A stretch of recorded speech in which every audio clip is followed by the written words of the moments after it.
Splinterlands is a play-to-earn video game company that makes it easy to earn on a daily basis. And with me is the CEO, Jesse Aggroed Reich, to talk a little bit about Splinterlands, how it works. Let's just start with an overall view of what Splinterlands is all about, Jesse. Sure, it's good to be here and nice to see you again, Jane.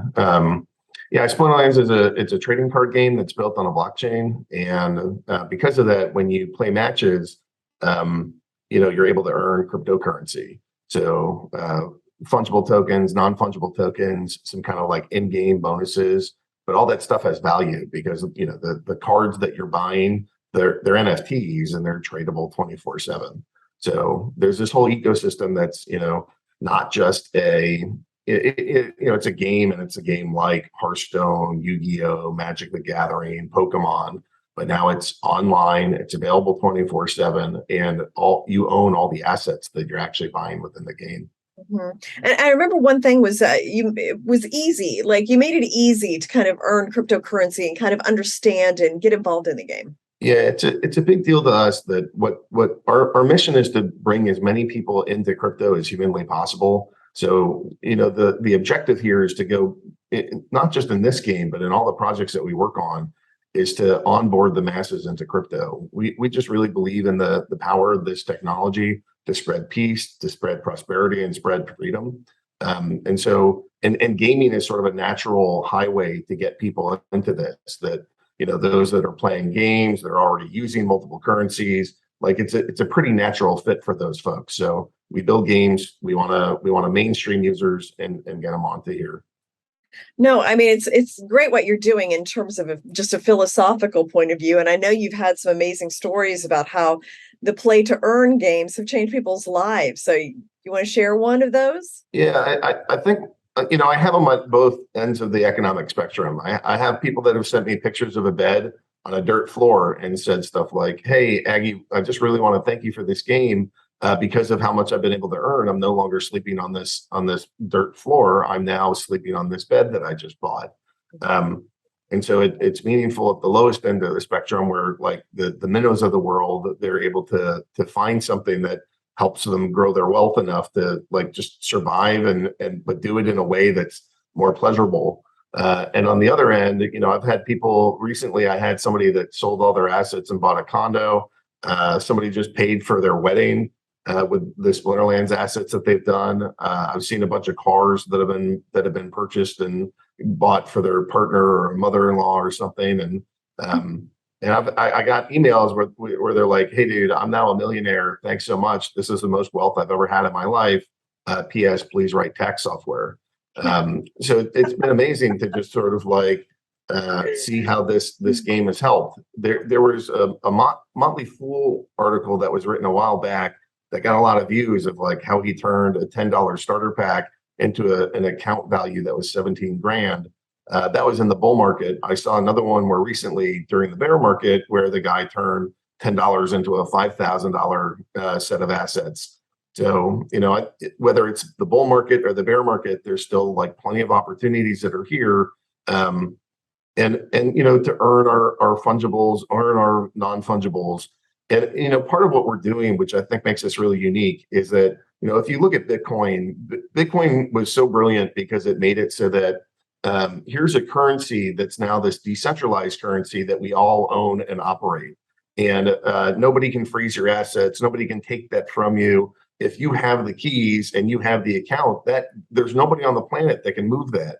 And we're doing the same kind of thing here, but now we're doing it for a game. So the way that like Bitcoin decentralized money, we have a lot of those aspects in here, but we're also decentralizing like how the game operates. So for example, we have a DAO that's built within this, and the players that own our governance token are making decisions about how our governance token, SBS, or our Splinter shards that are in here get used within the game. And like, what reward pools should there be? What games should there be? What should the distribution be? When should that distribution start? Before companies, they wouldn't even give you any kind of rewards for playing. It's just you're playing.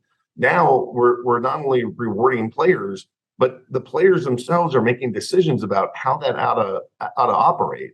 And it's our goal within this company to not just spread cryptocurrency, but to give people like the individual freedom and choices and decision making as a community about how this should operate. Mhm. Now, is there cross capability with the crypto? Yeah, I mean we're interoperable on a bunch of different blockchains. So Hive, Steam, Tron, Ethereum, Binance Smart Chain. You know, we have different assets, some of which are fungible, some of which are non-fungible that are on these different platforms. Yeah. And then what are the games like? Like describe for, people who aren't familiar with Splinterlands, what are the different things they can do?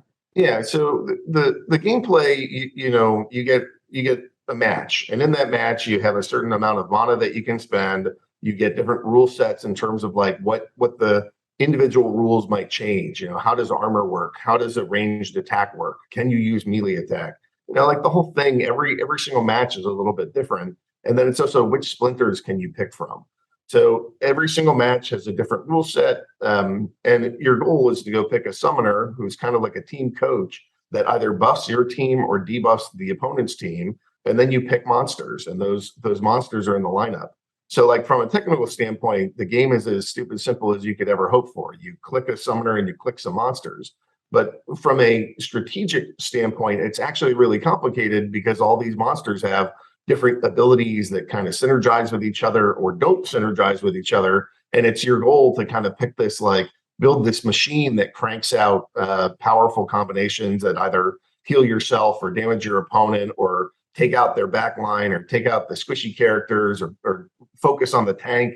You know, there's different strategies that you need in a given match. So technically it's click a summoner, clicks a monster, and strategically it's really understand this game, really understand how these abilities interact, and build a repeating machine to destroy your opponent. And you have 2 minutes and 30 seconds to pick out your team.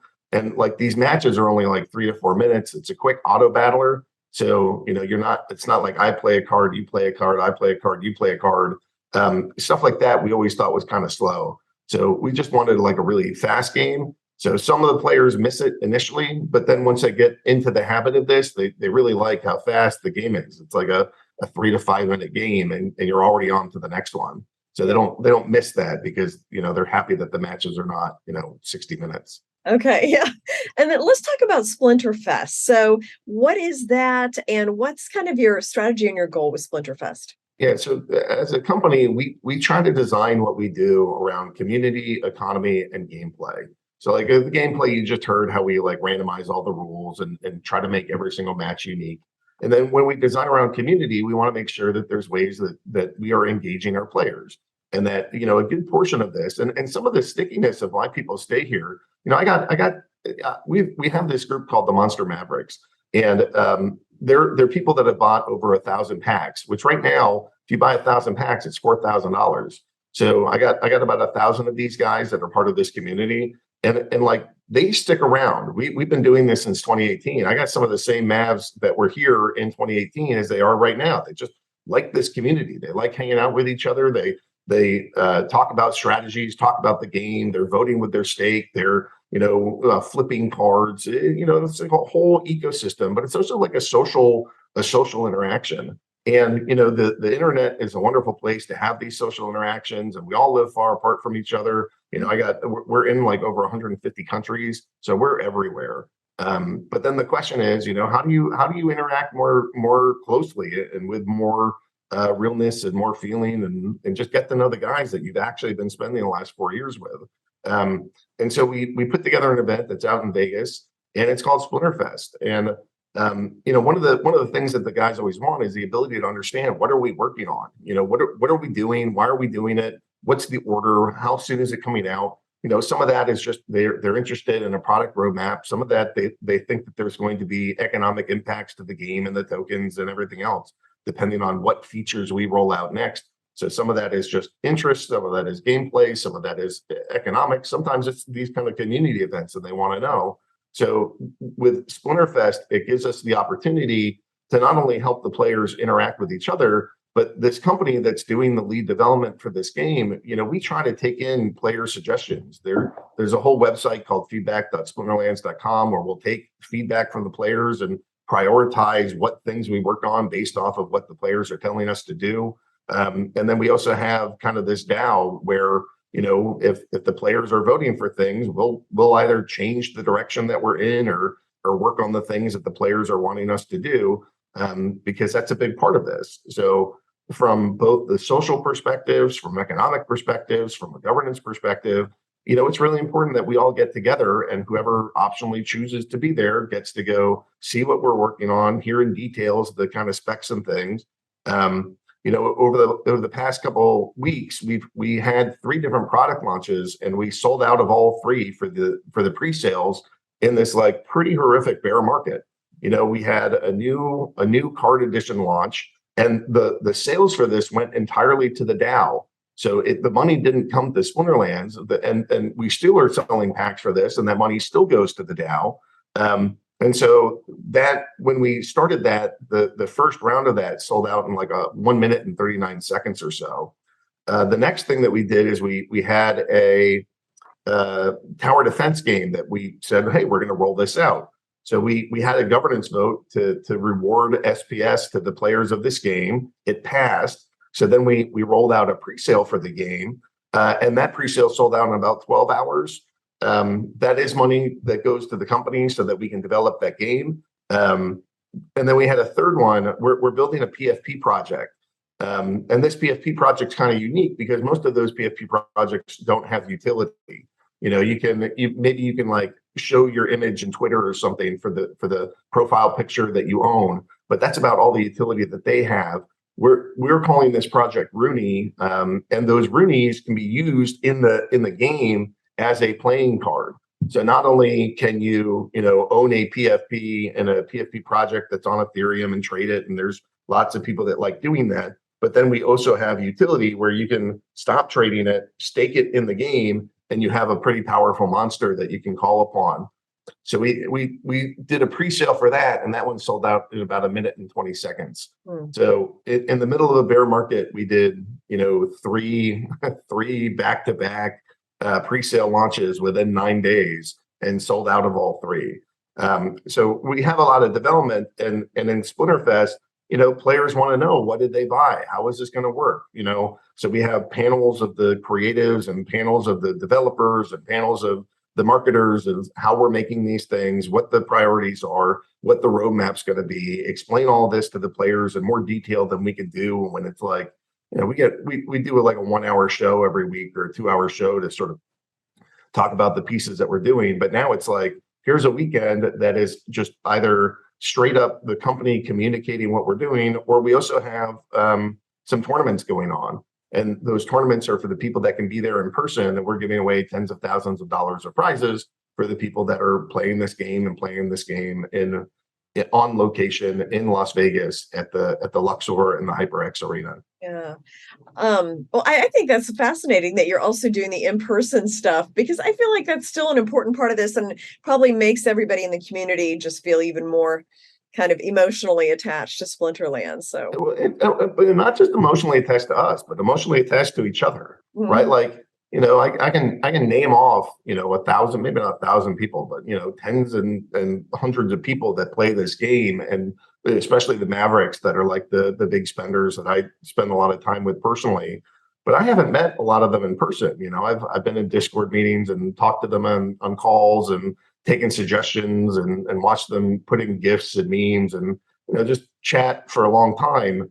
But this is really an opportunity to get face to face and see what they care about, see what's important to them, why they like this game. And that's for us. But then they also just get to like hang out with their friends. Oh yeah, have a drink in Vegas. So this it's building community, and that's one of the pillars of which we rest on: gameplay, community, and economic design that helps everybody from the smallest minnow to the biggest whale.